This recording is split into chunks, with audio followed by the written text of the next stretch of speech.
ધોરણ 9 ચેપ્ટર 12 આંકડાશાસ્ત્ર.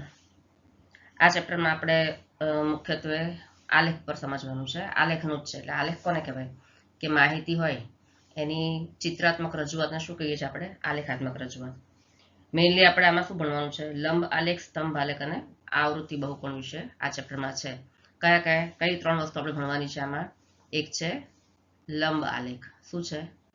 લંબ આલેખ. પછી બીજો છે સ્તંભ આલેખ. સ્તંભ આલેખ.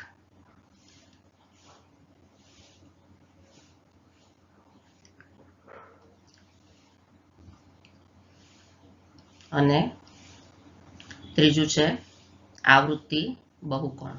બરાબર? આ 3 આલેખ વિશે આપણે આ ચેપ્ટરમાં ભણવાનું છે. જો લંબ આલેખમાં શું હોય છે ખબર છે? આ ત્રણેય આલેખ જ છે અને ત્રણેયમાં શું હોય છે? કોષ્ટક આપેલું હોય છે આપણને અને કોષ્ટક પરથી આપણે કોષ્ટકની માહિતી પરથી આપણે શું કરવાનું હોય છે? આલેખ દોરવાનો હોય છે. હવે ત્રણેયમાં શું ફેર છે આપણે જોઈ લઈએ ખાલી ટૂંકમાં, પછી આપણે ડિટેલમાં જ્યારે સ્વાધ્યાય કરશું ને એ પ્રમાણે આપણને સમજતા જશું. જો લંબ આલેખમાં શું હોય કે ભાઈ તમને એક કોષ્ટક આપેલું હોય. કોષ્ટક તો દરેકમાં આપેલા જ હોય છે. બરાબર? કોષ્ટક આપેલું હોય આ ટાઈપનું. બરાબર? અને એમાં પહેલા ખાનામાં શું લખેલું હોય છે? કાંઈ પણ માહિતી, કરિયાણું, આ તે કાંઈ પણ. બરાબર? કાંઈ પણ ડિટેલ લખેલી હોય છે. અને બીજા ખાનામાં આવૃત્તિ લખેલી હોય છે. જો ત્રણે ત્રણ કોષ્ટકમાં, આલેખના કોષ્ટકમાં બીજું ખાનું હંમેશા આવૃત્તિનું જ હોય છે. બરાબર? 2, 6, 8, 7 આવી કાંઈ પણ આવૃત્તિ લખેલી હોય છે. એટલે પહેલું ખાનું જ્યારે આપણે આલેખ દોરીએ ને ત્યારે પહેલું ખાનું x અક્ષનું હોય છે અને બીજું ખાનું હંમેશા y અક્ષનું હોય છે. x અક્ષ અને y અક્ષ. આપણને આલેખ ખબર છે. આલેખ આપણે આગળ જ ભણી ગયા છીએ. બરાબર? શું હોય છે એમાં? આલેખ આ ટાઈપનો આલેખ હોય છે. બરાબર? આમ. બરાબર ને?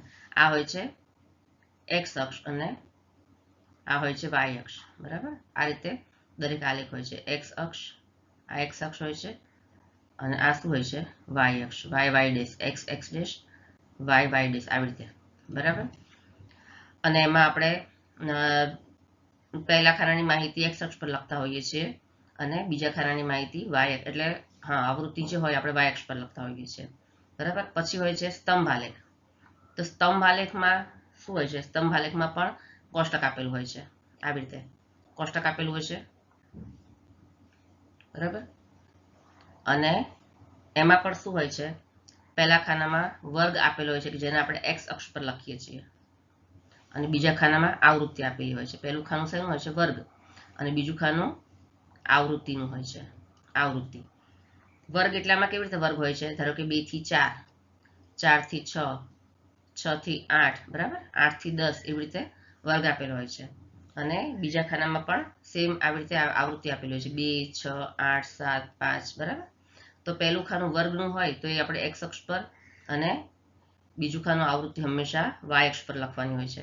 જો હવે વર્ગ જે સ્તંભ આલેખ હોય એમાં વર્ગમાં મેઇન શું હોય છે ખબર છે? કે જે 2 થી 4, જો પહેલો વર્ગ 2 અને બીજો 4 હોય ને તો 4 જ્યાંથી પૂરો થાય ને ત્યાંથી તે ધારો કે આમ હોય કે 2 થી 4, તો બીજો વર્ગ 4 થી, જે અહીંયા પૂરો થાય 4, તો 4 થી 6 એવી રીતે ચાલુ થવું જોઈએ. પછી આ 6 જ્યાં પૂરો થયો તો ત્રીજો વર્ગ 6 થી 8 આવી રીતે ચાલુ થવો જોઈએ. બરાબર? એવું ન હોય કદાચ, આવી રીતે ન હોય. આવી રીતે હોય કે 2 થી 4 અને 5 થી 7 આમ હોય. ઇન કેસ ચલો 2 થી 4 હોય પહેલો વર્ગ અને પછી બીજો હોય 5 થી 7, તો આપણે શું કરવું પડે છે કે 2 થી 4 જ્યારે આ હોય ને ત્યારે આમાં શું હોય કે 2 હોય પહેલો વર્ગ, એમાંથી 2 માઇનસ કરવા પડે. 2 માઇનસ 0.5 કરવા પડે અને જે 4 હોય છે 4 એમાં પ્લસ 0.5 કરવા પડે. 4માં 4 પ્લસ 0.5 કરવા પડે. એટલે 2 માંથી આગળના વર્ગમાંથી માઇનસ 0.5 અને પાછળના વર્ગમાં પ્લસ 0.5 કરવા પડે દરેકમાં. 5માં માઇનસ 0.5 અને 7 છે તો પ્લસ 0.5. બરાબર? જો આવી રીતે 2 થી 4, 5 થી 7, પછી 7 થી ચાલુ થવાનું બદલે 8 થી ચાલુ થાય. બરાબર? તો આગળના વર્ગમાંથી 0.5 માઇનસ કરવા પડે અને પાછળના વર્ગમાં 0.5 એડ કરવા પડે. બરાબર? એવી રીતે આપણે કરીને ફરીથી વર્ગ લખવા પડતા હોય છે. સમજ્યા? પછી ત્રીજું હોય છે આવૃત્તિ બહુકોણ. આવૃત્તિ બહુકોણમાં પણ કોષ્ટક હોય છે. તો આ પ્રમાણેનું કોષ્ટક હોય છે બરાબર. આમાં પણ સેમ આવી જ રીતે હોય છે, વર્ગ અને આવૃત્તિ બરાબર.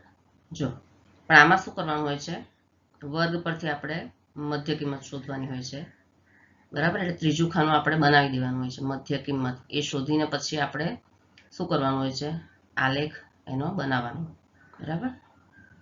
ધારો કે અહીંયા વર્ગ આપેલો હોય 2 થી 4 બરાબર, પછી અહીંયા હોય 4 થી 6, પછી અહીંયા હોય 6 થી 8 બરાબર. અને આવૃત્તિ બધી જે એઝ ઇટ ઇઝ જે હોય એ પ્રમાણે જ હોય બરાબર. તો આપણે મધ્ય કિંમત અહીંયા લખવાની હોય છે, આ એક્સ આ વાય અક્ષ પર હોય, અને મધ્ય કિંમત હોય તો મધ્ય કિંમત 2 થી 4 ની મધ્ય કિંમત કઈ હોય, 2 અને 4 વચ્ચેની કિંમત આપણને ખબર છે કે 3 હોય, પણ મધ્ય કિંમત મોટો આંકડો હોય તો શું કરવું પડે, પહેલો વર્ગ અને બીજા વર્ગનો સરવાળો કરવો પડે આપણે, 2 + 4 અને એને ભાગ્યા 2 કરવા પડે. તો 4 ને 2 6 ભાગ્યા 2 એટલે 2 તરી 6, તો 6 3 આવી મધ્ય કિંમત બરાબર. એ રીતે 4 + 6 6 ને 4 10 ભાગ્યા 2 કરો તો આવે મધ્ય કિંમત 5. તો આવી રીતે મધ્ય કિંમત લખીને પછી એને આપણે ક્યાં દર્શાવવાની હોય છે, એક્સ અક્ષ પર દર્શાવવાની હોય છે બરાબર. અને એ રીતે આપણે બધી મધ્ય કિંમત લખવાની હોય છે, અને પછી આપણે એનો આલેખ તૈયાર કરવાનો હોય છે.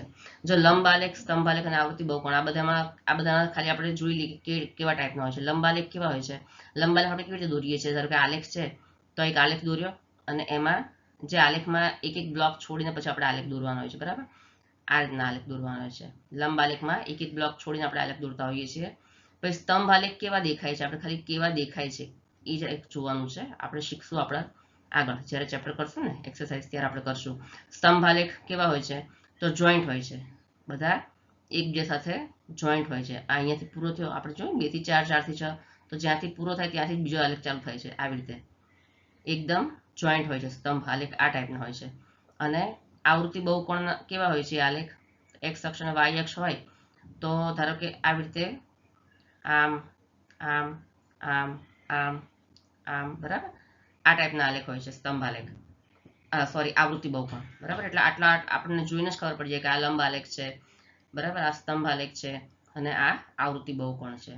તો આટલું આપણે મેઇન યાદ રાખવાનું છે. હવે આપણે શું ચાલુ કરીશું, એક્સરસાઇઝ નંબર 12.1.